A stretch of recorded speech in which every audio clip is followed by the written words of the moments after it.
নমস্কার, শুভ সন্ধ্যা। শাশ্বতী সিনহার সাপ্তাহিক গল্পের আসরে আপনাদের সবাইকে স্বাগত।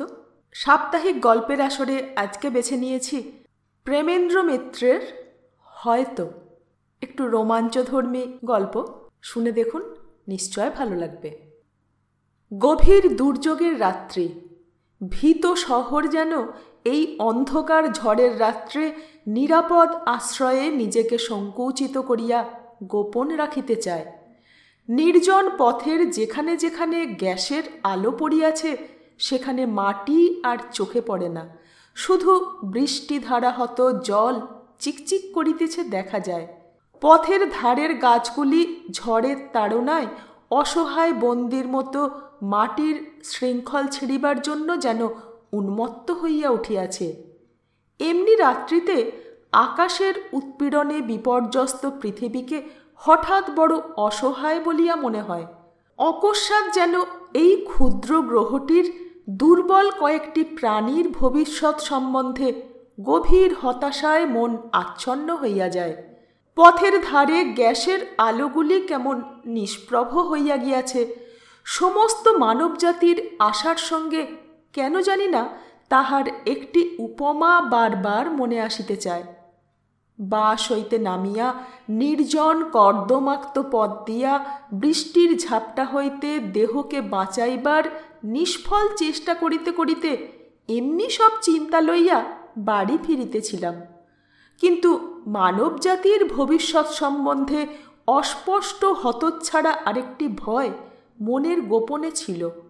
সে আশঙ্কা ব্যক্তিগত ও তাহার হেতু অত্যন্ত স্পষ্ট।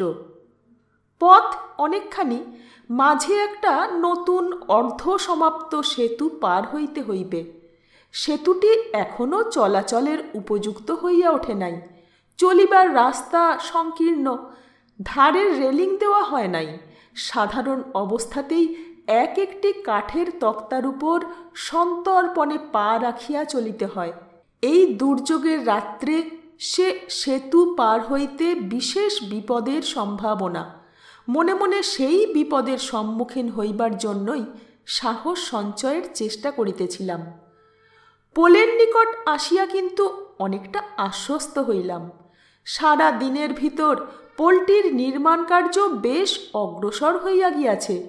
ধারে রেলিং দেওয়া হয় নাই, কিন্তু কাঠের তক্তার ফাঁক দিয়া গলিয়া পড়িবার ভয় আর নাই।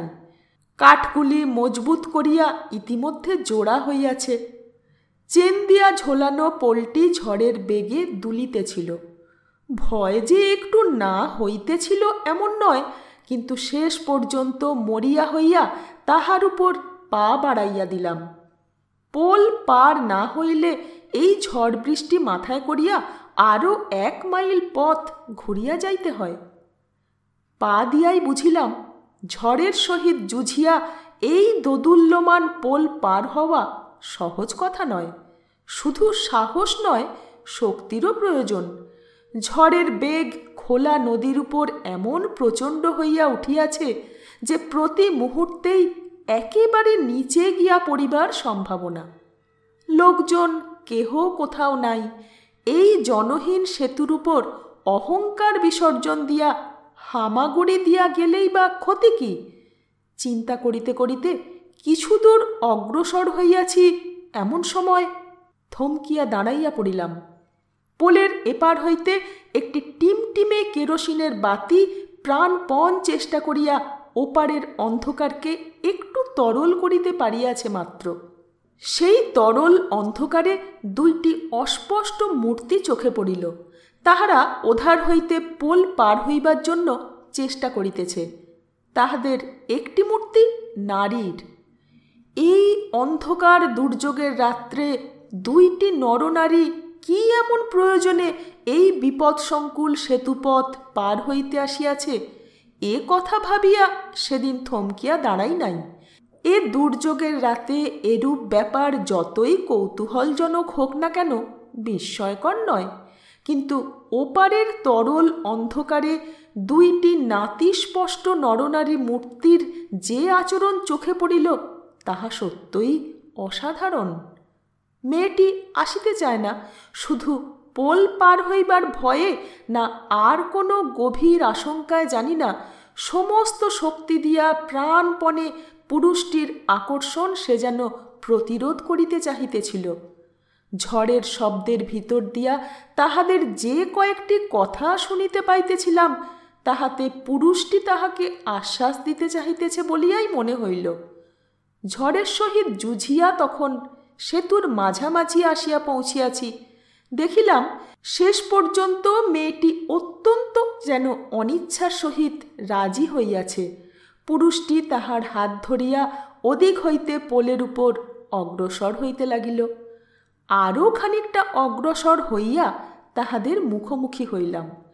পুরুষ ও মেয়েটি উভয়েই সর্বাঙ্গে 3 পুরু কাপড় মুড়ি দিয়া আছে, কিন্তু সেই কাপড়ের জঙ্গলের ভিতরেই কেরোসিন তেলের বাতির অস্পষ্ট আলোকে মেয়েটির মুখটি চকিতে দেখিয়া আর একবার চমকিয়া উঠিলাম। শীর্ণ রুগ্ন মুখে 2টি দীর্ঘায়ত চোখ, সে চোখে অসহায় আতঙ্কের যে ছবি প্রত্যক্ষ করিলাম তাহা মানুষের চোখে সম্ভব বলিয়া ভাবি নাই। কৌতূহল বাড়িয়াই যাইতেছিল, কিন্তু উপায় কি? পোল প্রায় পার হইয়া আসিয়াছি, এমন সময় পিছনে অমানসিক চিৎকার শুনিয়া চমকিয়া ফিরিয়া দাঁড়াইলাম। সর্বনাশ! আমার চোখের উপর অসহায় চিৎকার করিয়া মেয়েটি পোলের ধার হইতে টাল সামলাইতে না পারিয়া নিচে পড়িয়া গেল। যথাসম্ভব তাড়াতাড়ি সেখানে ছুটিয়া গেলাম। পুরুষটি বোধহয় আতঙ্কে হতবুদ্ধি হইয়া গিয়াছিল। যেভাবে সে কাঠের মতো আড়ষ্ট হইয়া দাঁড়াইয়া আছে, তাহাতে তাহার নিকট কোনো সাহায্য পাইবার আশা নাই বুঝিলাম। কিন্তু অন্ধকারে এই ঝড়ের ভিতর গভীর নদী হইতে মেয়েটিকে উদ্ধার করিবার জন্য আমি বা কি করিতে পারি? এতক্ষণে স্রোতের টানে সে কোথায় তলাইয়া গিয়াছে কে জানে। সাঁতার জানিলেও এই রাত্রে তাহাকে নদী হইতে উদ্ধার করা একরকম অসম্ভব। সাঁতারও জানি না। হঠাৎ বহু নিম্ন হইতে অস্পষ্ট কাতর আহ্বান শুনিয়া চমকিয়া উঠিলাম। পর মুহূর্তেই তাহার শাড়ির প্রান্তটুকু চোখে পড়িল। পড়িবার সময় তাহার শাড়ির একটি অংশ কেমন করিয়া লোহার একটি বল্টুতে আটকাইয়া গিয়াছে। মেয়েটি জলে পড়ে নাই, কাপড়ের সহিত জড়াইয়া নিম্নমুখ হইয়া অন্ধকার নদীর উপর ঝুলিতেছে। ঠেলা দিয়া অপরিচিত লোকটির আচ্ছন্ন ভাব দূর করিবার চেষ্টা করিয়া বলিলাম, শিগগির এসে ধরুন, এখনো হয়তো টেনে তুলতে পারি। লোকটি যন্ত্রচালিতের মতো আসিয়া আমার আদেশ পালন করিল। মেয়েটি সেদিন নিশ্চিত মৃত্যু হইতে শেষ পর্যন্ত রক্ষা পাইয়াছিল। কৃতজ্ঞতা বিনিময়ের তখন সময় ছিল না, পরিচয় জিজ্ঞাসারও নয়, নইলে অনেক কথাই হয়তো শুনিতে পারিতাম। সাবধানে তাহাদের পার করিয়া দিয়া আবার সেই পোলের উপর দিয়া সভয়ে পার হইবার সময় যে কয়টি কথা শুনিতে পাইয়াছিলাম, তাহাই আমার মনে চিরন্তন সন্দেহ ও বিস্ময় জাগাইয়া রাখিয়াছে। মেয়েটি পুরুষের সহিত চলিয়া যাইতে যাইতে বলিতেছিল, কি আশ্চর্য দেখো, পড়ে যাবার সময় আমার যেন মনে হলো তুমি আমায় ঠেলে দিলে। পা ফসকে তো পড়িনি, আমার যেন ঠিক মনে হলো তুমি ঠেলে দিলে।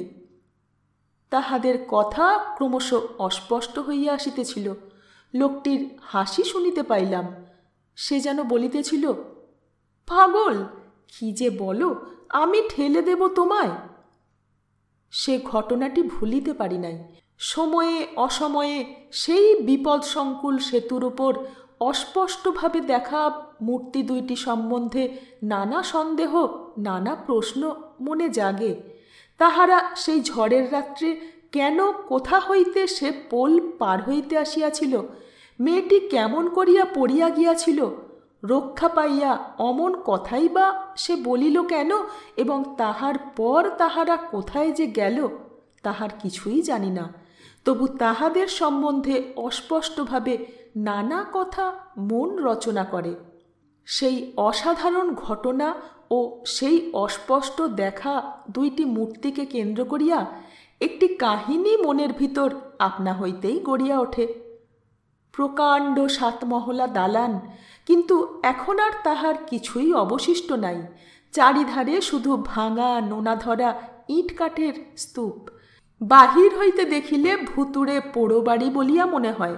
এই জরাজীর্ণ বাড়িটির কোনো গোপন কক্ষে এখনও তাহার মুমূর্ষু প্রাণ ধুকপুক করিতেছে, এ কথা সহজে বিশ্বাস করিতে প্রবৃত্তি হয় না। দিনের বেলায় সে প্রাণের কোনো লক্ষণই দেখা যায় না। দেউড়ির শিং দরজা ভেদ করিয়া যে অশ্বত্থ গাছটি শাখায় প্রশাখায় বিপুল হইয়া বাড়িয়া উঠিয়াছে, তাহার পত্রচ্ছায়ায় বসিয়া ঘুঘু ডাকে। কাঠবেড়ালির দল নির্ভয়ে ভূতপূর্ব বারবাড়ির ধ্বংসাবশেষের উপর দিয়া পরস্পরকে তাড়া করিয়া ফেরে।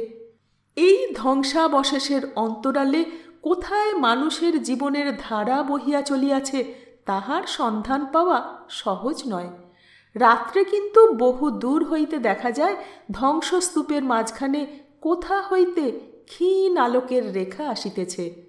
এ বাড়ির ইতিহাস যাহাদের জানা নাই, বিদেশি সেসব পথিক ভয়ও যে পায় না এমন নয়। গাঁটছড়া বাঁধা হইয়া এই ধ্বংসাবশেষের পাশে একদিন লাবণ্য পালকি হইতে নামিয়াছিল। বাপের বাড়ি হইতে যে ঝি সঙ্গে আসিয়াছিল, সে তো মাটিতে পা দিয়াই ঝঙ্কার দিয়া বলিয়াছিল, কেমন তর বেয়াক্কিলে বেহারাগা, এই বাড়িটার সামনে নামালে বরকনের অকল্যাণ হবে না। যে পুরোহিত বরপক্ষের হইয়া বিবাহ দিতে গিয়াছিলেন, পথে তাহার সহিত পরিচারিকার কয়েকবার বাগযুদ্ধ হইয়া গিয়াছে। তাহার দিক দিয়া বিশেষ সুবিধা করিতে না পারিলেও সম্বোধনের দূরত্বটা ঘুচিয়া গিয়াছিল। তিনি দাঁত খিচাইয়া জবাব দিলেন, মর মাগি, ভুতুড়ে বাড়ি হতে যাবে কেন? নিয়োগীদের 7 পুরুষের কোটা, এ তল্লাটে জানে না এমন লোক নাই। ওর কাছে হলো ভুতুড়ে বাড়ি। ঝি কপালে চোখ তুলিয়া সবিস্ময়ে বলিয়াছিল, ও মা, এরা বলে কি গো, এই পোড়া বাড়িতে মানুষ থাকে? তাহার পর কন্যার পিতার উদ্দেশ্যেই বোধহয় কঠোর মন্তব্য করিয়া বলিয়াছিল, মিনসে পয়সা খরচের ভয়ে করলে কি গো? মেয়েটাকে সাপের কামড়ে মেরে ফেলতে এই জঙ্গলে পাঠালে? অবগুণ্ঠিতা লাবণ্য তখন স্বামীর সহিত গাঁটছড়া বাঁধা হইয়া পালকি হইতে নামিয়াছে। পুরোহিত ঝিয়ের সহিত বাক্যব্যয় নিষ্ফল মনে করিয়াই বোধহয় পথ দেখাইয়া আগে চলিতে শুরু করিয়াছেন। পথ দেখানোটা কথার কথা নয়, একান্ত প্রয়োজন। ভাঙা ইট কাঠের স্তূপের উপর দিয়া, হাঁটু ভর জঙ্গলের ভিতর দিয়া, সুড়ঙ্গের মতো অন্ধকারে বহু দিনের সঞ্চিত শ্যাওলার ভ্যাপসা গন্ধ ভারাক্রান্ত পথ দিয়া পদে পদে হোঁচট খাইতে খাইতে লাবণ্য তাহার স্বামীর পিছু পিছু চলিতেছিল। পিছনে ঝি বাধ্য হইয়া তাহাদের অনুসরণ করিতে করিতে আপন মনেই গজগজ করিতেছিল, 7 জন্মে এমন বিয়ের কথা কোথাও শুনিনি মা। বিয়ে করতে এলো, তার বরযাত্তর নাই, বরকর্তা নাই, ট্যাং ট্যাং করে এক মরি পোড়া পুরুত এলো বরকে নিয়ে। আর খোঁজ নিলে না, শুধুলে না, মেয়েটাকে হাত পা বেঁধে ধরে দিলে গা। আর এরা কোথাকার আক্ষুটে গো, জ্ঞাত গোত্তর নেই, পাড়া পড়শি নেই, বিয়ে করে এলো, তা বরকনেকে বরণ করতে এলো না কেউ। শ্যাল কুকুরের বিয়েতেও যে এর চেয়ে নেমকানুন আছে। লাবণ্য এত কথা শুনিতে বোধহয় পায় নাই। আচ্ছন্নের মতো ভীত অসহায়ভাবে চলিতে চলিতে শুধু তাহার মনে হইতেছিল, কেহ যদি শুধু হাতটা বাড়াইয়া একবারটি তাহাকে ধরে, তাহা হইলে সে বাঁচিয়া যায়। কিন্তু কেহ হাত বাড়াইল না। গজগজ করিতে করিতে এক সময়ে ঝি ঝঙ্কার দিয়া উঠিল, বলি, ও মুখ পোড়া বামুন, কোন চুলোয় নিয়ে চলেছ শুনি? ব্রাহ্মণ এইবার উত্তর দিলেন, তোকে গোড় দিতে রে মাগি। উত্তরে ঝি যাহা বলিতে শুরু করিল, তাহাতে আর যাহাই হোক, লাবণ্যের প্রথম স্বামীগৃহে পদার্পণের পুণ্যক্ষণ মধুর হইয়া উঠিল না। ঝিয়ের আস্ফালন কতক্ষণ চলিত বলা যায় না। সহসা অন্ধকার পথ কাহার সুমধুর কলহাস্যে মুখরিত হইয়া উঠিল। ঝি চমকিয়া চুপ করিল। লাবণ্য ঘোমটা ঈষৎ ফাঁক করিয়া এই সুমধুর হাস্যের উৎস ঠাহর করিয়া দেখিবার চেষ্টা করিল। যে হাসিয়াছিল তাহারই অপরূপ কণ্ঠ শোনা গেল। দাদা যে চুপি চুপি বউ এনে ফেলেছে গো। অন্ধকার পথ তখন শেষ হইয়াছে, সামনেই নাতিবৃহৎ অঙ্গন এবং সেই অঙ্গনের চারিধার ঘিরিয়া ঘরের সারি। আলোতে আসিয়া দাঁড়াইতে শাঁখ বাজানো থামাইয়া যে মেয়েটি আসিয়া লাবণ্যের মুখের ঘোমটা সরাইয়া আর একবার মধুর হাস্যে সমস্ত বাড়ি মুখর করিয়া তুলিল, তাহার মুখের দিকে একটি নিমেষের জন্য চাহিয়া চোখ নামাইয়া লাবণ্যের বিস্ময়ের আর অবধি রহিল না। নারীর দেহে এত রূপ সম্ভব? লাবণ্যের কখনো জানিবার সুযোগ হয় নাই। মেয়েটি হাসিয়া কহিল, ওমা, কেমন বউ গো, প্রণাম করে না কেন? প্রণাম করতে জানো না? কাহাকে প্রণাম করিতে হইবে কিছুই বুঝিতে না পারিয়া লাবণ্য হেঁট হইয়া মেয়েটিকে প্রণাম করিতে যাইতেছিল।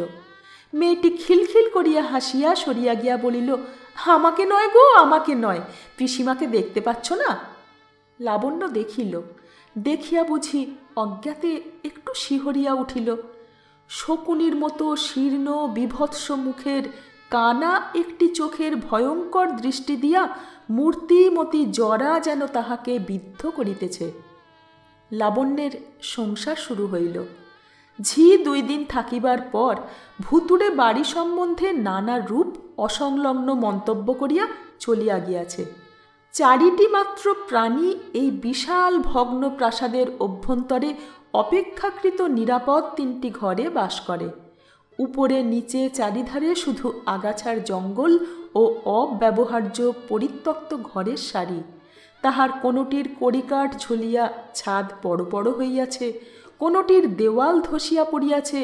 মাকড়সা, চামচিকা ও ইঁদুর তাহাদের সবগুলোকেই দখল করিয়া আছে। পোড়ো বাড়ির ঘরগুলির মতো বাড়ির বাসিন্দাগুলিও রহস্যময়। পিসিমা বলিয়া প্রথম দিন যাহাকে প্রণাম করিতে হইয়াছিল, তাহার দেখাই বড় মিলে না। অন্ধকার একটি কোণের ঘরে সারা দিন তিনি খুটখাট করিয়া কি যে করেন কিছুই জানিবার উপায় নাই। সে ঘরে কাহাকেও প্রবেশ করিতে দিতে যে তিনি চাহেন না, এ কথা বুঝিতে লাবণ্যের বিশেষ বিলম্ব হয় নাই। দৈবাত কখনো সামনাসামনি পড়িয়া গিয়া চোখাচোখি হইয়া গেলে তিনি এমনভাবে তাহার দিকে তাকান যে অকারণে লাবণ্যের বুকের ভিতর পর্যন্ত হিম হইয়া যায়। স্বামীকেও সে বুঝিতে পারে না। সারাদিন কাজকর্ম লইয়া একরকম সে ভুলিয়া থাকে। রাত্রে কিন্তু শয়ন ঘরে ঢুকিতে তাহার কেমন যেন ভয় করে। ঘরটি প্রকাণ্ড। কড়িকাঠ যেখানে যেখানে দুর্বল সেখানে বাঁশের ঠেকো দিয়া তাহাকে জোর দিবার চেষ্টা করা হইয়াছে বলিয়া বড় অদ্ভুত দেখায়। 2 ধারে 2টি জানালা। একটি খুলিলে সম্মুখের প্রকাণ্ড বাঁশবাগান ও পুকুর চোখে পড়ে, আরেকটি বন্ধই থাকে। একদিন খুলিতে গিয়া ভয়ে আর লাবণ্য সে চেষ্টা করে নাই।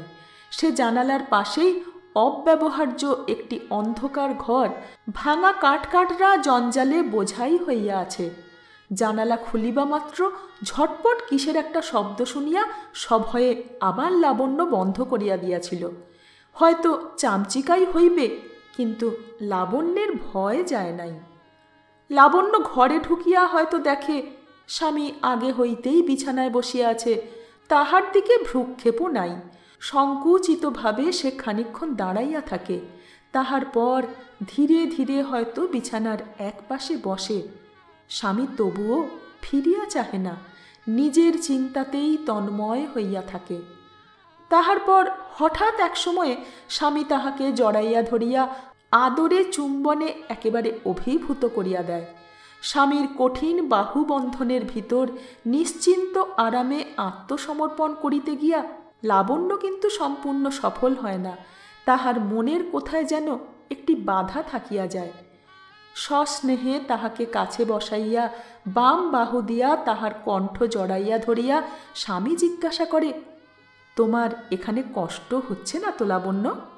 লাবণ্য ঘাড় নাড়িয়া জানায়, না, তাহার কষ্ট হইতেছে না। আমাকে তোমার পছন্দ হয়েছে তো? অত্যন্ত সাধারণ স্বামী স্ত্রীর প্রশ্নোত্তর সলজ্জভাবে হুঁ বলিয়া লাবণ্য স্বামীর বুকে মুখ লুকাইয়া ফেলে। কিন্তু এই সাধারণ কথাবার্তা হঠাৎ অসাধারণ রূপ গ্রহণ করে। স্বামী সজোরে তাহার মুখটা তুলিয়া ধরিয়া হঠাৎ উগ্রকণ্ঠে বলে, অত্যন্ত সহজে হুঁ বলে ফেললে কেমন? পছন্দ হওয়াটা তোমাদের কাছে এমনি সহজ ব্যাপার? লাবণ্য কিছু বুঝিতে না পারিয়া সবিস্ময়ে চাহিয়া থাকে। স্বামীর গলা আরও চড়িয়া যায়। উত্তেজিতভাবে বলিতে থাকে, একবার জড়িয়ে ধরে কাছে টেনে নিলেই পছন্দ হয়ে গেল, এই তো পছন্দের দাম, কেমন না? লাবণ্য চুপ করিয়া থাকে। স্বামী বিছানা হইতে উঠিয়া পড়িয়া ক্ষিপ্তের মতো জিজ্ঞাসা করে, বলো, চুপ করে আছো কেন? উত্তর দিতে পারো না? এ কথার উত্তরে কি বলিতে হইবে কিছু বুঝিতে না পারিয়া লাবণ্য চুপ করিয়া থাকে। স্বামী অশান্তভাবে ঘরের ভিতর পায়চারি করিয়া বেড়ায়, কিন্তু স্বামীর উত্তেজনা যেমন বেগে আসে তেমন তাড়াতাড়ি শান্ত হইয়া যায়। শান্তভাবে আবার তাহার কাছে আসিয়া বসিয়া বলে, রাগ করলে লাবণ্য? লাবণ্য ধরা গলায় বলে, না, তুমি অমন করছিলে কেন? ও কিছু নয়, তোমার সঙ্গে একটু ঠাট্টা করলাম। তুমি আমায় সারা জীবন সত্যি ভালোবাসবে তো? বাসবে? লাবণ্যের মুখে হাসি দেখা দেয়। আরেকবার স্বামীর বুকে মাথা রাখিয়া সে ধীরে ধীরে অর্ধস্ফুট স্বরে বলে, তুমি বুঝি বাসবে না? কিন্তু স্বামীর ঠাট্টার সমাপ্তি ওইখানেই নয়। অর্ধেক রাত্রে হঠাৎ ঘুম ভাঙিয়া হয়তো লাবণ্য দেখে ঘরের দেওয়ালে টাঙানো বাতিটি উজ্জ্বলভাবে জ্বলিতেছে এবং স্বামী বিছানায় উঠিয়া বসিয়া তাহার মুখের দিকে অপলক দৃষ্টিতে তাকাইয়া আছে। সে দৃষ্টিতে অনুরাগের কোমলতা নাই, সে দৃষ্টি তীব্র, তীক্ষ্ণ। লাবণ্য চোখ খুলিয়া চাহিতেই স্বামী যেন অপ্রস্তুত হইয়া চোখ ফিরাইয়া লইয়া সরিয়া বসে। লাবণ্য জিজ্ঞাসা করে, অমন করে উঠে বসেছিলে কেন গো? না, কিছু না। তুমি ঘুমের মধ্যে কি যেন বলছিলে শুনছিলাম। কি বলছিলাম? না না, বলনি কিছু। যদি কিছু বলো তাই শুনছিলাম। বলিয়া কথাটাকে উড়াইয়া দিয়া স্বামী তাহার উঠিয়া পড়ে। আর একদিন ভোরের বেলা ঘুম হইতে উঠিয়া লাবণ্য অবাক হইয়া গেল। ঘরের ভিতর তখনও অন্ধকার। দেওয়ালের আলো তেলের অভাবে বোধহয় নিবিয়া গিয়াছে, কিন্তু সকাল হইতেও আর দেরি নাই। পূর্ব দিকের জানালা দিয়া বাঁশ বাগানের মাথায় আকাশের রং ঈষৎ লাল হইয়া উঠিতেছে দেখা যায়। বিছানা হইতে উঠিতে গিয়া হঠাৎ বাধা পাইয়া লাবণ্য দেখিল তাহার অঞ্চল প্রান্ত নিজের কাপড়ের খুঁটের সহিত স্বামী শক্ত করিয়া বাঁধিয়া রাখিয়াছে। স্বামীর এই রসিকতায় মনে মনে হাসিয়া ধীরে ধীরে সে গেরো খুলিয়া লইতেছিল। এমন সময়ে কাপড়ে সামান্য টান লাগায় স্বামী জাগিয়া উঠিল। কিন্তু জাগিয়া উঠিয়া সে এমন কাণ্ড যে করিয়া বসিবে এ কথা লাবণ্য কল্পনাও করিতে পারে নাই। সবলে তাহার হাত চাপিয়া ধরিয়া স্বামী তীক্ষ্ণ কণ্ঠে জিজ্ঞাসা করিল, কোথায় কোথায় যাচ্ছ এত রাত্রে, কোথায়? স্বামীর ঘুমের ঘোর এখনো কাটে নাই মনে করিয়া লাবণ্য হাসিয়া বলিল, স্বপ্ন দেখছ নাকি? আমি গো আমি, হাত ছাড়ো, লাগছে। স্বামী কিন্তু উচ্চতর কণ্ঠে বলিল, হ্যাঁ হ্যাঁ, তুমি তুমি, তোমায় চিনি। কোথায় যাচ্ছ বলো শিগগির, নইলে খুন করে ফেলব। এবার লাবণ্য একটু বিরক্ত হইল। বলিল, খুন করবার আগে ভালো করে একটু চোখ দুটো রোকড়ে দেখো। ভোর হয়েছে, উঠতে হবে না? পূর্বের জানালা দিয়া আকাশের রক্ত আভা তখন ঘরের ভিতর পর্যন্ত ঈষৎ রাঙাইয়া দিয়াছে। সেই দিকে চাহিয়া হাত ছাড়িয়া দিয়া স্বামী খানিক চুপ করিয়া রহিল। তাহার পর হঠাৎ হো হো করিয়া হাসিয়া বলিল, চোর বলে আরেকটু হলে তোমায় খুন করতে যাচ্ছিলুম আর কি। ভারী বিশ্রী স্বপ্ন দেখছিলুম। হয়তো কথাটা সত্য, কিন্তু লাবণ্যের মনে কেমন একটি সন্দেহ জাগিতে থাকে। কাপড়ে গিঁট দেওয়ার রসিকতাটা কেমন যেন বিসদৃশ্য থাকে। স্বামীকে সে বুঝিতে পারে না বটে, কিন্তু এবাড়ির সুন্দরী মেয়েটিকে তাহার আরও দুর্গেয় বলিয়া মনে হয়। বয়সে সে তাহার চেয়ে কিছু বড়ই হইবে। নাম মাধুরী। সে যে এবাড়ির কে এই পরিবারটির সহিত তাহার সম্বন্ধ যে কি তাহা জানিবার উপায় নাই। তাহার স্বামীকে সে দাদা বলিয়া সম্বোধন করে, সুতরাং ভগিনী স্থানীয়া কেহ হইবে, কিন্তু আপনার ভগিনী যে নয় এ বিষয়ে শুধু চেহারা দেখিয়া নয়, তাহার আচরণ দেখিয়াও নিঃসন্দেহ হওয়া যায়। মাধুরীর বিবাহ হইয়াছে কিনা বলা অসম্ভব। সে চওড়াপাড় শাড়ি পরে, সর্বাঙ্গে তাহার বহুমূল্য অলঙ্কার সারাক্ষণ ঝলমল করে, পায়ে আলতা পরিয়া বিম্ব ফলের মতো অধর দুটি তাম্বুলে রঞ্জিত করিয়া সারা দিন সে পটের ছবিটি সাজিয়া থাকে, অথচ তাহার মাথায় সিঁদুর নাই এবং বিবাহের বয়স অনেক দিন পার হইয়াছে বলিয়াই মনে হয়। তাহার গতিবিধিও রহস্যময়। সারা দিন সে যে কোথায় থাকে কোনো সন্ধান পাওয়া যায় না।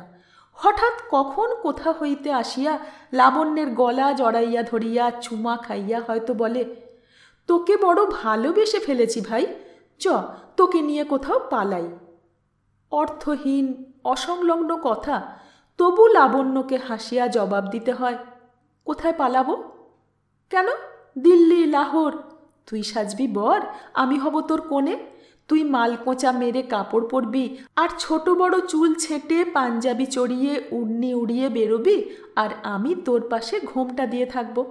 রোজগার করে খাওয়াতে পারবি তো? লাবণ্য বলে, কেন?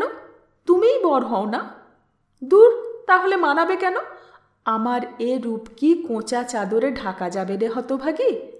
বলিয়া হাসিয়া আবার মাধুরী উধাও হইয়া যায় এবং খানিক বাদেই হয়তো আবার ফিরিয়া আসিয়া রন্ধনরতা লাবণ্যের কড়ায় এক খামচা নুন টপ করিয়া ফেলিয়া দিয়া বলে, বাপের বাড়ি খালি গিলতে শিখেছিলি বুঝি, রাঁধতেও শিখিসনি ছাই? লাবণ্য শশব্যস্ত হইয়া বলে, ও কি করলে ঠাকুরঝি, নুন যে দিয়েছি একবার। বেশ তো, খেতে গিয়ে দাদার মুখ পুড়ে যাবে আর তুই গাল খাবি? বলিয়া মাধুরী হাসিতে থাকে। সে হাসি দেখিলে সব অপরাধ সব অন্যায় মার্জনা করা যায়। কড়াটা নামাইয়া ফেলিয়া লাবণ্য হাসিয়া বলে, তুমি ভারী দুষ্টু, আর তুই লক্ষ্মীর পেঁচাটি। বলিয়া রাগ দেখাইয়া মাধুরী চলিয়া যায়। লাবণ্য হাসিতে থাকে। মাধুরীর হালচাল এমনি, লাবণ্য তাহাকে না ভালোবাসিয়া থাকিতে পারে নাই। এই ভয়ঙ্কর বাড়িটির ভিতর লাবণ্যের শঙ্কিত সন্ত্রস্ত মন শুধু এই মেয়েটির কাছে আসিয়াই যেন হাঁপ ছাড়িয়া বাঁচে। প্রথম দিন হইতেই তাহার অদ্ভুত আচরণের পরিচয় সে পাইয়াছে, তবু মুগ্ধ হইয়াছে। ফুলশয্যার রাত্রে আয়োজন অনুষ্ঠান কিছুই তাহাদের হয় নাই। বাপের বাড়ির ঝি তখন উপস্থিত। ইহাদের কাণ্ড কারখানা সম্বন্ধে নানান কঠোর মন্তব্য উচ্চস্বরে অনেকক্ষণ ধরিয়া করিয়াও কোনো ফল না হওয়ায় অবশেষে ঝি নিজেই তাহাকে সারা বিকাল সাজাইয়া গোছাইয়া শয়ন ঘরে ঠেলিয়া পাঠাইয়া দিয়াছিল। নির্জন ঘর, জড়সড় হইয়া একা সে ঘরে বসিয়া থাকার জন্য লজ্জা ও ভয়ের তাহারা সীমা ছিল না। মাধুরী সকালে একবার তাহাকে দেখা দিয়াই সেই যে অন্তর্ধান হইয়াছিল, সারা দিন তাহার আর দেখা মিলে নাই।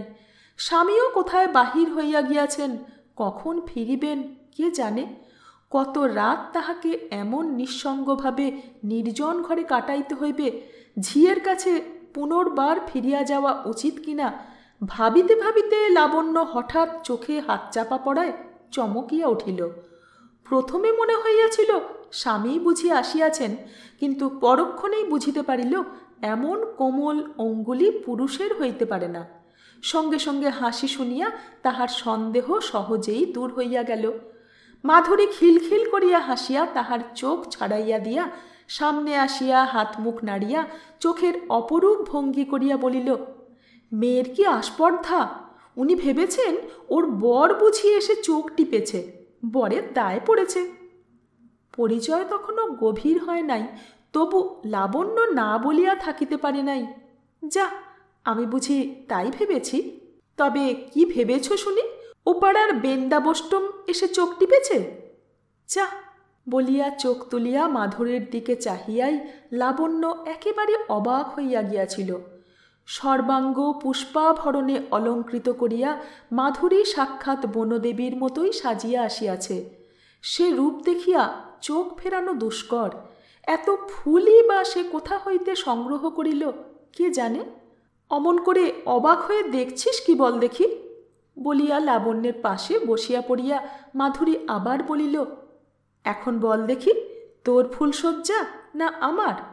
অদ্ভুত কথা, তবু লাবণ্য হাসিয়া বলিয়াছিল, তোমারই তো দেখছি। শেষ পর্যন্ত দেখতে পারবি তো বলিয়া সহসা কলহাস্যে সমস্ত ঘর মুখরিত করিয়া মাধুরী জোর করিয়া লাবণ্যকে ঠেলিতে ঠেলিতে আবার বলিয়াছিল, তবে বেরো ঘর থেকে, দেখি তোর বুকের জোর। লাবণ্য হাসিতেছিল। ঠেলা দিতে দিতে সত্য সত্যই তাহাকে দরজার কাছ পর্যন্ত সরাইয়া লইয়া গিয়া হঠাৎ মাধুরী থামিয়া বলছিল, এই যে মহিদা, আর বুঝি তর সইল না? এই নাও বাপু, তোমার বউ এখনো পর্যন্ত আস্তই আছে, আর একটু হলেই ঠেলে ঘরের বার করে দিয়েছিলাম আর কি। মহিম দরজায় দাঁড়াইয়াছিল। মুখ তাহার অত্যন্ত গম্ভীর। মাধুরীর রসিকতা তাহাকে স্পর্শ করে নাই যেন। স্বামীর সামনে পড়িয়া গিয়া লাবণ্য একেবারে লজ্জায় জড়সড় হইয়া ন যজৌ ন তস্থৌ অবস্থায় দাঁড়াইয়া পড়িয়াছিল। মাধুরী তাহাকে হিড় হিড় করিয়া টানিয়া একেবারে বিছানার উপর ফেলিয়া দিয়া বলিল, নে তাড়াতাড়ি দখল কর ভাই, আমি যাই। মানুষের মন তো মতিভ্রম হতে কতক্ষণ। মহিমের দিকে হাসিয়া একবার চাহিয়া মাধুরী বাহির হইয়া গিয়াছিল, কিন্তু কিছুক্ষণ বাদেই ফিরিয়া আসিয়া দরজা হইতে একটা পুঁটুলি ঘরের ভিতর ফেলিয়া দিয়া বলিয়াছিল, তোমার বউয়ের ফুলের গহনা নাও মহিদা, তাড়াতাড়িতে দিতে ভুলে গিয়েছিলাম। মহিম গম্ভীর মুখে পুঁটুলিটি তলিয়া লইয়া বিছানার উপর নামাইয়া খুলিয়া ফেলিতেই কিন্তু দেখা গিয়াছিল তাড়াতাড়ি খুলিবার দরুন বা পুঁটুলি করিয়া বাঁধিবার জন্য যে কারণেই হোক ফুলগুলি সমস্তই চটকানো।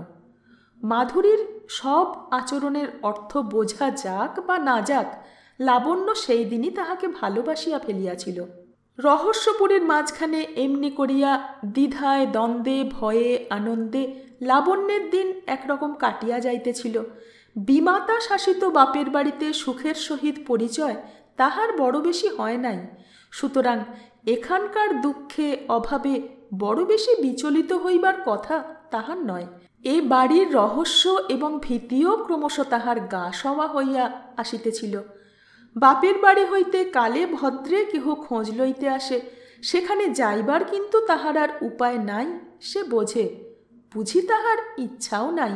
এখানেও কোনো রকমে জীবনের দিনগুলি কাটাইয়া দিবার সাহস ও সহিষ্ণুতা সে অনেকটা সঞ্চয় করিয়া ফেলিয়াছিল, কিন্তু তাহা হইবার নয়। সকালবেলা দূরে কোথায় যাইতে হইবে তাই তাড়াতাড়ি সেদিন মহিম খাওয়া সারিয়া লইয়াছে। পান দিবার জন্য লাবণ্য ঘরে ঢুকিয়াছিল। মহিম তাহাকে বুকের কাছে টানিয়া লইয়া বলিল, আমি কিন্তু আজ যদি না আসতে পারি তোমার একলা রাত্রে শুতে ভয় করবে না তো লাবণ্য? ভয় তাহার করিবেই, কিন্তু স্বামীকে সে কথা বলিয়া উদ্বিগ্ন করা উচিত হইবে কিনা বুঝিতে না পারিয়া সে চুপ করিয়া রহিল। মহিম আবার জিজ্ঞাসা করিল, কি গো, বলো না, ভয় করবে? একটু ইতস্তত করিয়া লাবণ্য বলিল, না, ভয় আর কি? না, ভয় আর কি? ভয় তোমার হবে কেন? একলা শুতেই তুমি চাও, একলাই ভালোবাসো, কেমন? সে স্বরে ব্যঙ্গের আভাস পাইয়া বিস্মিত হইয়া মুখ তুলিয়া লাবণ্য দেখিল স্বামীর মুখ অস্বাভাবিক রকম কঠিন হইয়া উঠিয়াছে। স্বামীর অদ্ভুত আচরণের সহিত তাহার এতদিনে ভালো করিয়াই পরিচয় হইয়াছে। একটু ক্ষুণ্ণ স্বরে বলিল, ভয় পাব না বললেও দোষ হয় নাকি? জানি না বাপু। না, দোষ আর কি বলিয়া মহিম সে কথা চাপা দিল, কিন্তু কিয়ৎক্ষণ পরেই তাহাকে ডাকিয়া বলিল, যাবার আগে তোমাকে একটা জিনিস দেখিয়ে যেতে চাই, দেখবে? কি জিনিস?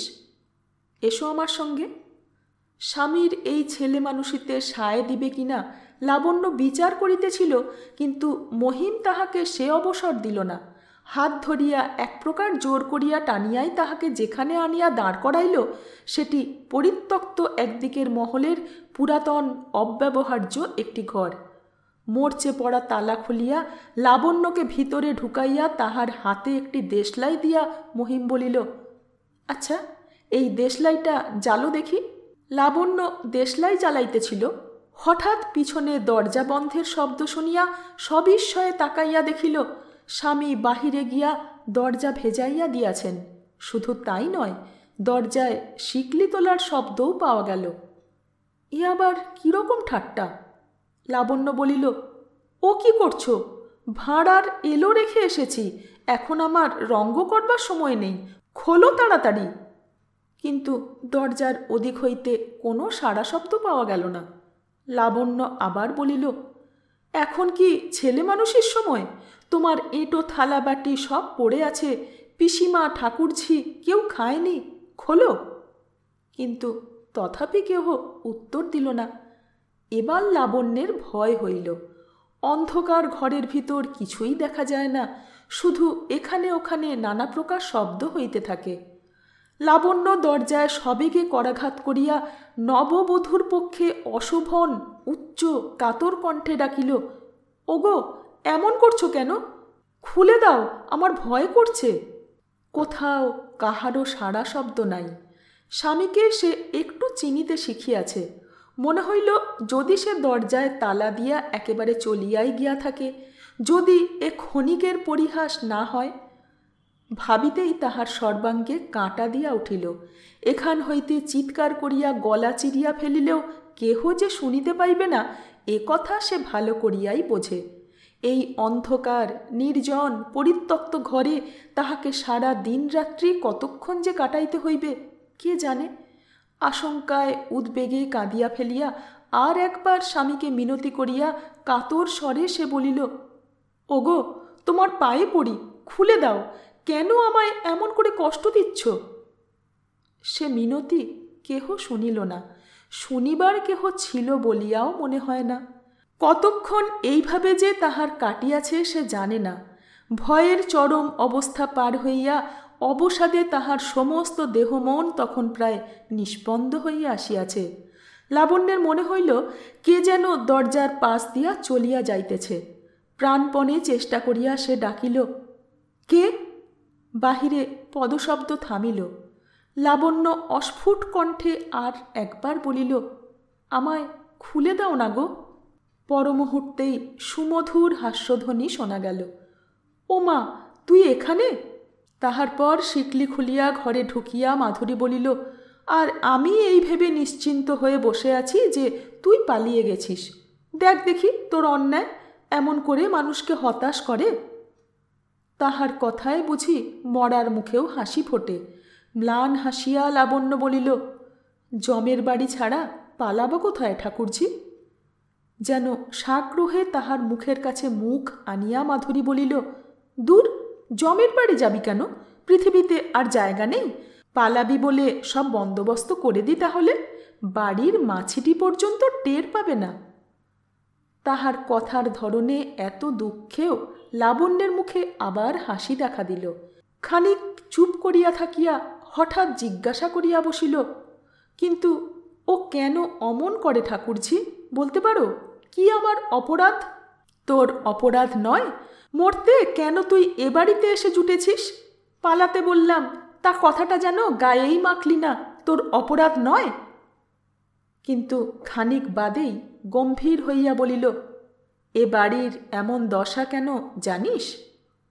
লাবণ্য তাহার গলার স্বরে বিস্মিত হইয়া উৎসুকভাবে জিজ্ঞাসা করিল, কেন? মাধুরীর উত্তেজিত কণ্ঠ শোনা গেল, মেয়ে মানুষের শাপে, হাজার হাজার মেয়ে মানুষের শাপে এ বাড়ির প্রত্যেকটি ঘরের ভিত পর্যন্ত ঝাঁঝরা হয়ে গেছে। 7 পুরুষ ধরে এরা মেয়ে মানুষের এমন অপমান লাঞ্ছনা নেই যা করেনি। তাদের সে অভিশাপ যাবে কোথায়? যা নিয়ে একদিন ছিনিমিনি খেলেছে তারই জন্য দুর্ভাবনা আজ তোর বরের বুক কুড়ে কুড়ে খাচ্ছে। ও যে সেই বংশের শেষ বাতি। কথা কহিতে কহিতে তাহারা তখন অঙ্গনের আলোকে নামিয়া আসিয়াছে। সে আলোয় মাধুরীর মুখের চেহারা দেখিয়া লাবণ্যের বিস্ময়ের আর সীমা রহিল না। অমানসিক রাগে ও ঘৃণায় তাহার সেই পরম সুন্দর মুখ বিভৎস হইয়া উঠিয়াছে। মাধুরীর সব কথা ভালো করিয়া লাবণ্য সেদিন বুঝিতে পারে নাই, কিন্তু তাহার মনের কোণে একটি অহেতুক আতঙ্কের সঞ্চার হইয়াছিল। সে আতঙ্ক স্বামীর আচরণে ক্রমশ বাড়িয়াই চলিল।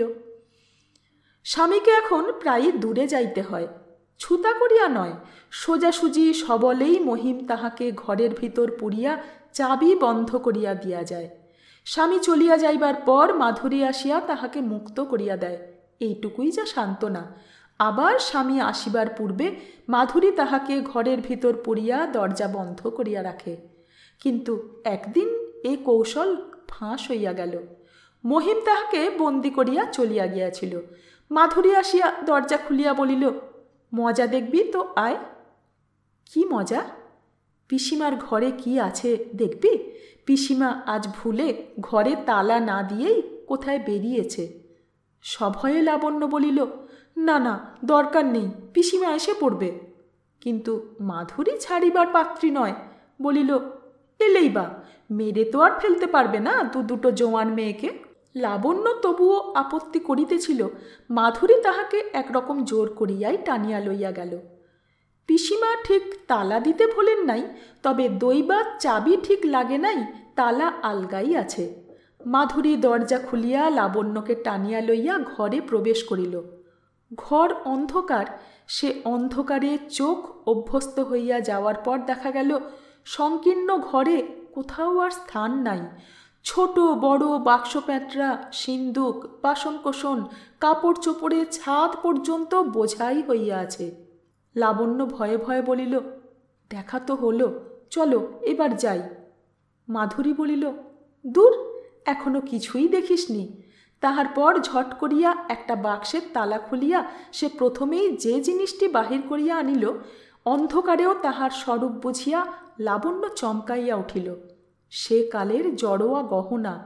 লাবণ্যের মনে হইল অন্ধকারে তাহার মূল্যবান পাথরগুলি হিংস্র সরীসৃপের চোখের মতোই যেন তাহার দিকে ক্রূর দৃষ্টিতে চাহিয়া আছে। লাবণ্যের বুকের ভিতরটা অকারণ ভয়ে শুকাইয়া আসিতেছিল। বলিল, চলো চলো ঠাকুরঝি, আমার ভালো লাগছে না। তুই তো আচ্ছা ভয় কাতুরে। মাধুরী সশব্দে সমস্ত বাক্সটা মেঝের উপর উজাড় করিয়া ফেলিয়া বলিল, নে, বেছে নে, বুড়ির ঘরে এমন জিনিস জমা হয়ে থেকে কোনো লাভ আছে কি? না না ঠাকুরঝি, চলো। কিন্তু মাধুরীর চোখ দুইটাও তখন কিসের উন্মত্ততায় জ্বলিতেছে। বাক্সের পর বাক্স, পাত্রের পর পাত্র সে মেঝের উপর উপুড় করিয়া ফেলিতেছিল। কঠিন স্বরে বলিল, না, দেখি আগে সব। গহনা, টাকা, মোহর, মণিরত্ন, এই প্রাচীন লুপ্তপ্রায় পরিবারের সমস্ত সম্পদ বৃদ্ধা বুঝি তাহার ঘরে সঞ্চিত করিয়া রাখিয়াছে। সেই সম্পদ আগলাইয়া ডাইনির মতো সে দিন রাত্রি বসিয়া থাকে। অন্ধকারে তাহাদের দিকে চাহিয়া থাকিতে থাকিতে প্রাণহীন প্রস্তরের অস্বাভাবিক জ্যোতির প্রখরতা তাহার চোখেও যেন ফুটিয়া উঠিয়াছে। সহসা লাবণ্য মাগো বলিয়া অস্ফুট চিৎকার করিয়া উঠিল। মাধুরী চোখ তুলিয়া দেখিল বৃদ্ধা দরজায় দাঁড়াইয়া হিংস্র সাপদের মতো তাহাদের দিকে চাহিয়া আছে। সে শুধু এক মুহূর্তের জন্য। পরক্ষণেই শোনা গেল বৃদ্ধা সশব্দে দরজা বন্ধ করিয়া বাহির হইতে শিকল তুলিয়া দিতেছে। সঙ্গে সঙ্গে মাধুরীর কলহাস্যে ঘর মুখরিত হইয়া উঠিল। লাবণ্য কাতর কণ্ঠে বলিল, কি হবে ঠাকুরঝি? হবে কি আবার, গয়না পরিয়ায় বলিয়া মাধুরী একছড়া মুক্তার হার লাবণ্যের গায়ের উপর ছড়িয়া দিল। সারা দিন বন্দি থাকিবার পর সন্ধ্যায় মহিম পিসিমার সহিত আসিয়া দরজা খুলিল। ইতিমধ্যে কি তাহাদের কথাবার্তা হইয়াছিল বলা যায় না, কিন্তু মহিম এ ব্যাপারের উল্লেখ পর্যন্ত করিল না। এক গা গহনা পরিয়া পিসিমার দিকে তাচ্ছিল্যের দৃষ্টি হানিয়া মহিমের দিকে ফিরিয়া ব্যঙ্গের হাসি হাসিয়া মাধুরী বাহির হইয়া গেল। পিসিমা বা মহিম তাহাকে কেহ কোনো বাধা পর্যন্ত দিল না। নীরবে রাত্রি কাটিল। সকাল হইতে দুপুর পর্যন্ত কোনো কথাই হইল না। বিকালে হঠাৎ মহিম আসিয়া বলিল, চলো, যেতে হবে। লাবণ্য সবিস্ময়ে স্বামীর মুখের দিকে চাহিল, কিছু বুঝিতে পারিল না। মহিম আবার বলিল, ওঠো, যেতে হবে। কোথায়? জানি না। মহিম আলনা হইতে একটা চাদর লইয়া তাহার গায়ের উপর ছুঁড়িয়া দিয়া বলিল, আর কিছু নিতে হবে না, ওঠো। তাহার গলার স্বরে ভয় পাইয়া লাবণ্য উঠিয়া দাঁড়াইল। কাতর কণ্ঠে একবার শুধু প্রশ্ন করিল, কোথায় যাবে? মহিম উত্তর দিল না। তাহার একটি হাত শক্ত করিয়া ধরিয়া ধীরে ধীরে অগ্রসর হইল। আবার সেই অন্ধকার সুড়ঙ্গের মতো পথ, আবার সেই হাঁটুভর জঙ্গল, ইট কাঠের স্তূপ পার হইয়া লাবণ্য স্বামীর সহিত বাহির হইয়া আসিল। পিছনে বাড়ির আঙিনায় সর্বাঙ্গ অলঙ্কারে ভূষিত করিয়া সুন্দরী মাধুরী তাহাদের যাত্রাপথের দিকে সকৌতুক দৃষ্টিতে চাহিয়াছিল। এইটুকু শুধু সে দেখিয়া আসিয়াছে। এ বাড়িতে প্রথম প্রবেশের সময় যে কলহাস্য তাহাকে অভ্যর্থনা করিয়াছিল, সেই কলহাস্যই বিদায়ের বেলায় তাহার কর্ণে ঝঙ্কৃত হইতে লাগিল। ট্রেনে সারা পথ কোনো কথা হয় নাই। শহরে আসিয়া যখন পৌঁছিল তখন রাত্রি হইয়াছে। তাহার উপর দারুণ দুর্যোগ, সারা শহরের উপর ঝড় ও বৃষ্টির উচ্ছৃঙ্খল মাতামাতি চলিয়াছে। একটা গাড়ি ভাড়া করিয়া মহিম লাবণ্যকে লইয়া উঠিয়া বসিল। গাড়োয়ান জিজ্ঞাসা করিল, কোথায় যেতে হবে হুজুর? যেখানে খুশি। গাড়োয়ান এমন কথা হয়তো আগেও শুনিয়াছে। সে দ্বিরুক্তি না করিয়াই গাড়ি হাঁকাইয়া দিল। গাড়ি কিছুক্ষণ চলিবার পর মহিম প্রথম কথা বলিল, এবং কথা বলিল যেন একেবারে নতুন মানুষ হইয়া। বলিল, তোমায় অনেক কষ্ট দিয়েছি লাবণ্য। এতদিনের ব্যবহারে আমায় মনে মনে তুমি ঘৃণা করতে শুরু করেছ কিনা তাও জানি না, কিন্তু একটি কথা বুঝে আজ আমায় ক্ষমা করতে অনুরোধ করছি লাবণ্য। ও বাড়ির হাওয়া পর্যন্ত বিষাক্ত, এইটুকু জেনে তুমি আমায় মার্জনা করতে পারবে নাকি কখনো? অন্ধকারে ডান হাতটি বাড়াইয়া স্বামীর হাতটি খুঁজিয়া লাবণ্য এই স্নেহস্বরে অভিভূত হইয়া গিয়া বলিল, কেন তুমি এসব কথা বলছো বলো দেখি? মনে আমার কিছু থাকলে তোমার সঙ্গে এমন করে আসতে পারতাম কি? মহিম গাঢ় স্বরে ডাকিল, লাবণ্য। লাবণ্য স্বামীর বুকে মাথা রাখিয়া বলিল, কি? আবার আমরা সহজ মানুষের মতো সংসার আরম্ভ করতে পারি নাকি লাবণ্য? 7 পুরুষের পাপ দেহ থেকে ধুয়ে ফেলে আবার নতুন জন্ম পাওয়া যায় নাকি? যেখানে কেউ আমাদের জানে না এমন জায়গায় একেবারে নতুন করে জীবন আরম্ভ করলে আবার আমি সহজ হতে পারবো নাকি? কেন পারবে না? তুমি জানো না লাবণ্য, কত বাধা, রক্তের ভেতর কত বিষ জমে আছে, কিন্তু এ বিষ থেকে আমি মুক্ত হবই, শুধু যদি তোমার ভালোবাসা পাই। তোমায় আমি ভালোবাসি না? বাসো বাসো জানি, কিন্তু অসুস্থ মনে অকারণ সন্দেহ জাগে। সে সন্দেহে মিছে পুড়ে মরি, তোমাকেও পোড়াই। তুমি শুনে হাসবে লাবণ্য, কিন্তু তুমি ও কথাটি প্রতিদিন আমাকে বলে স্মরণ করিয়ে দিলে আমি যেন জোর পাই। গাড়োয়ান ঝড় বৃষ্টির মধ্যে উদ্দেশ্যবিহীনভাবে ঘুরিয়া ঘুরিয়া হয়রান হইয়া একসময় বলিল, সারা রাত ধরে তো ঘুরতে পারি না বাবু। আচ্ছা থাক বলিয়া সেই ঝড় বৃষ্টির মধ্যে অপরিচিত স্থানেই মহিম হঠাৎ লাবণ্যের হাত ধরিয়া নামিয়া পড়িল। গাড়োয়ান ভাড়া বুঝিয়া পাইয়া অবাক হইয়া কি ভাবিতে ভাবিতে চলিয়া গেল সেই জানে। মহিম বলিল, ভয় করছে না তো লাবণ্য? চাদরটা ভালো করিয়া মুড়ি দিয়া স্বামীর বুকের কাছে ঘেঁষিয়া দাঁড়াইয়া লাবণ্য বলিল, না, কিন্তু কোথায় যাবে? চলো না, যেদিকে খুশি। ঝড় বৃষ্টি থামলে যেখানে গিয়ে উঠব সেইখানে ভাবব আমাদের নবজন্ম হল। লাবণ্য কথা কহিল না, স্বামীর হাত ধরিয়া নীরবে চলিতে শুরু করিল। উদ্দেশ্যহীন চলা, কোন সময়ে তাহারা ছোট্ট নদীটির ধারে আসিয়া পৌঁছিয়াছে জানিতেও পারে নাই। মহিম বলিল, চলো, ওই পোল পার হয়ে যাব। এবার লাবণ্য একটু ইতস্তত করিল, বলিল, কিন্তু ও পোল ভাঙা কিনা কে জানে, যদি পড়ে যাও? তুমিও আমার সঙ্গে পড়বে, পারবে না পড়তে? আবার তাহার চোখের সেই অদ্ভুত দৃষ্টি দেখিয়া লাবণ্য চমকিয়া উঠিল। গাড়ির নিরাপদ আশ্রয়ে লাবণ্যকে বুকের কাছে ধরিয়া যে স্বপ্ন সে দেখিয়াছিল, এতখানি পথ হাঁটিতে হাঁটিতে তাহা মহিমের মন হইতে কখন লুপ্ত হইয়া গিয়াছে। কি বিশ্বাস নারীকে করা যায়? কি তাহার প্রেমের মূল্য? আজ যে ভালোবাসিয়াছে, কাল বিশ্বাসঘাতকতা করিতে তাহার কতক্ষণ? তাহার চেয়ে এই মধুরতম মুহূর্তটিকেই চিরন্তন করিয়া রাখিয়া নিশ্চিন্ত হওয়া যায় নাকি? এই সন্দেহের দোলা হইতে চিরদিনের মতো রক্ষা পাইয়া তাহার ক্লান্ত মন যে তাহা হইলে পরম বিশ্রাম লাভ করিতে পারে। ভালোবাসা জীবনে যদি আপনাকে অপমানই করে, তখন তাহাকে মৃত্যুর মধ্যে অমর করিয়া রাখিলে ক্ষতি কি? লাবণ্যের হাত ধরিয়া দোদুল্যমান সেতুর উপর দিয়া লইয়া যাইতে যাইতে অকস্মাৎ মহিম তাহাকে ঠেলিয়া দেয়। তাহার পরের কথা বলিয়াছি। আমার কাহিনী ওইখানেই আসিয়া থামিয়াছে। পোল পার হইয়া মহিম লাবণ্যকে লইয়া কোথায় গিয়াছে আমি জানি না। আমার কল্পনার অন্ধকারে তাহারা বিলীন হইয়া গিয়াছে। কে জানে, মাধুরী হয়তো সেই জনহীন ধ্বংসাবশিষ্ট প্রাসাদের কক্ষে কক্ষে এখনও প্রেতিনীর মতো ঘুরিয়া বেড়ায়। হয়তো আর কোথাও জীবনের সেতু হইতে মহিম লাবণ্যকে কবে ঠেলিয়া দিয়াছে। সুন্দর একটি রহস্য রোমাঞ্চ গল্প শেষ হল। সঙ্গে থাকবেন। ধন্যবাদ।